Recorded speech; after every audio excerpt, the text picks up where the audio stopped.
সর্বশেষ যে ব্যক্তি জাহান্নাম থেকে মুক্তি লাভ করবে তাকে আল্লাহ পাক বলবেন, ফেরেশতাদেরকে বলবেন, ও আমার ফেরেশতারা, আমার এই বান্দাকে জান্নাত এবং জাহান্নামের মাঝখানে রেখে দাও। জান্নাত এবং জাহান্নামের মাঝখানে লোকটি যখন থাকার জায়গা পাবে, সে জান্নাতের দিকে তাকায়া দেখবে আর কাঁদতে থাকবে। আল্লাহ পাক জিজ্ঞেস করবেন, বান্দারে, যুগের পর যুগ ধরে জাহান্নামে কেঁদেছ, আমি রব্বুল আলামিন জাহান্নাম মাফ করে দিয়া জান্নাত জাহান্নামের মাঝখানে রেখে দিয়েছি, আযাব থেকে তো বেঁচে গেছো, এখন কান্দো কেন? লোকটি বলবে, রব্বুল আলামিন কান্দি এই কারণে, জাহান্নাম থেকে মাফ করেছো, তোমার শুকরিয়া আদায় করি। জান্নাত তো আমার কপালে নাই, কিসমতে নাই, কিন্তু জান্নাত আমি এখান থেকে দেখতে পাচ্ছি, জান্নাতের সুঘ্রাণ আমার নাকে আসতেছে, কপালে নাই যাওয়ার। আমি কাঁদি এই জন্য, তুমি যদি মেহেরবানি করে আমাকে জান্নাতের দরজার কাছে একটু দাঁড় করায় দিতা, প্রাণ ভরে তোমার জান্নাতের দৃশ্যটা একটু দেখতাম। আল্লাহ পাক তার আরজি পূরণ করবেন, বলবেন, যাও, ফেরেশতাদের বলবেন, এর জান্নাতের দরজার কাছে দাঁড় করায় দাও। জান্নাতের দরজার কাছে দাঁড়িয়ে লোকটি আবার কান্না শুরু করবে। আল্লাহ পাক প্রশ্ন করবেন, এবার কান্দো কেন? লোকটি বলবে, রব্বুল আলামিন কান্দি এই কারণে, জান্নাতের এই দরজায় দাঁড়ায়া জান্নাতের অফুরন্ত নেয়ামত কিছুই ভালো করে দেখা যায় না, শুধু অল্প জায়গা দেখি।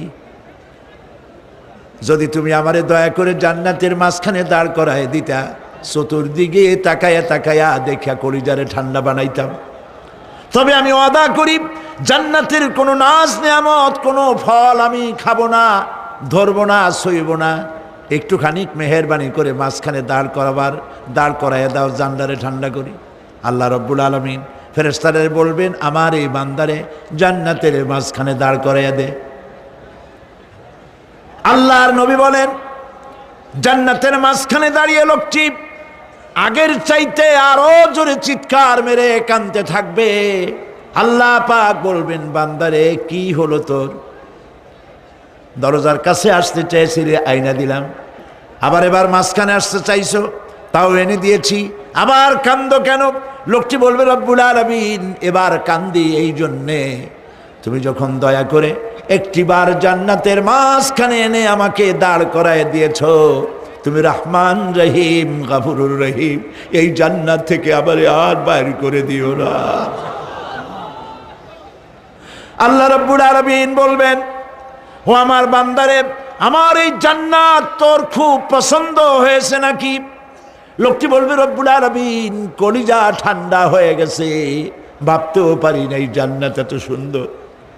আল্লাহ পাক বলবেন, বান্দারে, এরকম একটি নয়, দুইটা নয়, তোর জন্য আমি 10টা জান্নাত এইরকম রিজার্ভ করে রাখছি।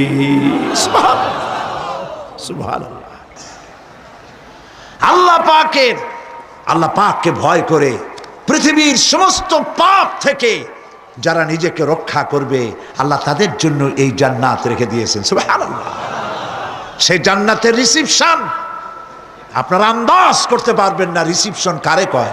কি এর প্রধানমন্ত্রী আর প্রেসিডেন্ট, 4-5টা পুলিশ আর আর্মি আসে একটা ফট করে সেলুট মারলো, বা শেষ হয়ে গেল, এরকম না। জান্নাতীদেরকে রিসিপশন দেওয়া হবে।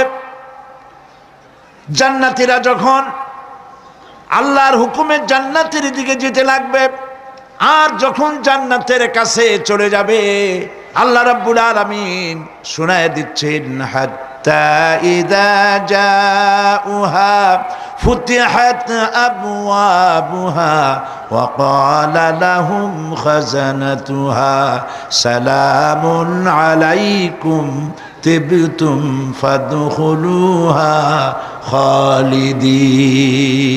সুবহানাল্লাহ। জান্নাতীরা যখন জান্নাতে প্রবেশ করার দরজার মুখোমুখি হবে, দ্বার রক্ষীগণ তখন বলবে, সালামুন আলাইকুম, আল্লাহর শান্তি তোমাদের উপরে বর্ষিত হোক। সুবহানাল্লাহ। দুনিয়ার টাটকা টাটকা সুখগুলি 2 পা দিয়ে ঠেলে দিয়েছো, টাটকা সুখগুলি গ্রহণ করো নাই, হারাম খাও নাই, আল্লাহর দ্বীন কায়েমের জন্য রক্ত দিয়েছো, জীবন দিয়েছো, কষ্ট করেছো, আল্লাহকে ভয় করেছো, আমাদের সালাম গ্রহণ করো, জান্নাতের মধ্যে ঢুকে যাও চিরকালের জন্য। সুবহানাল্লাহ। আর বাইর হওয়া লাগবে না, চিরকাল এই জান্নাতের মধ্যে তোমরা বসবাস করতে পারবে, আল্লাহ রাব্বুল আলামিনের ফেরেশতারা বলে দিবেন। জান্নাতের মধ্যে আল্লাহ পাক হুরদের সঙ্গে জান্নাতীদের বিয়ের ব্যবস্থা করে দিবেন। কোরআনে কারিমে আল্লাহ পাক বলেন, মুত্তাকিইনা আলা সুরুজিম মাসফুফাতিন ওয়া যাওয়াজনাহুম বিহুরিন ঈন। সামনাসামনি ভাবে সাজানো সারি সারি আসন সমূহের উপর তারা ঠেস লাগায় বসে থাকবে, আর আল্লাহ রাব্বুল আলামিন হুরদের সাথে জান্নাতীদের বিয়ের ব্যবস্থা করে দিবেন। যেসব হুরের সঙ্গে বিয়ে হবে তাদের আল্লাহ পাক বিবরণ দিচ্ছেন কি রকম হবে তারা। লাম ইয়াতমিসহুন্না ইনসুন ওয়ালা জান। এর পূর্বে জিন এবং ইনসান এদেরকে কেউ স্পর্শ করে নাই। কি রকম তারা? কাআন্নাহুন্নাল ইয়াকুতু ওয়াল মারজান। যেমন ঝিনুকের ভিতরে মণিমুক্তা থাকে, এইভাবে আল্লাহ পাক তাদেরকে পবিত্র করে রেখে দিয়েছেন।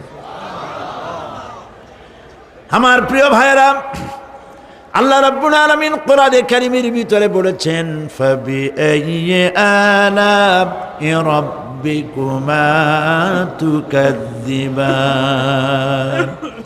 জান্নাত দান করে আল্লাহ পাক এবার জান্নাতীদেরকে সম্বোধন করে বলবেন, ইয়া ইবাদি লা খাউফুন আলাইকুমুল ইয়াওমা ওয়ালা আনতুম তাহজানুন। হে আমার বান্দারা, লা খাউফুন আলাইকুমুল ইয়াওম, আজ আর কোনো ভয় নাই। সুবহানাল্লাহ, সুবহানাল্লাহ। আজ আর কোনো ভয় নাই, কোনো চিন্তাও নাই, আরামে এই জান্নাতের মধ্যে বসবাস করো। এরপরে আল্লাহ পাক জিজ্ঞেস করবেন, ও আমার জান্নাতীরা, আমি যেসব ওয়াদা করছিলাম আমার ওয়াদা মোতাবেক সমস্ত নিয়ামত পেয়েছো? তারা বলবে, হ্যাঁ পেয়েছি, সব নিয়ামত আপনার ওয়াদা মোতাবেক সব পেয়েছি।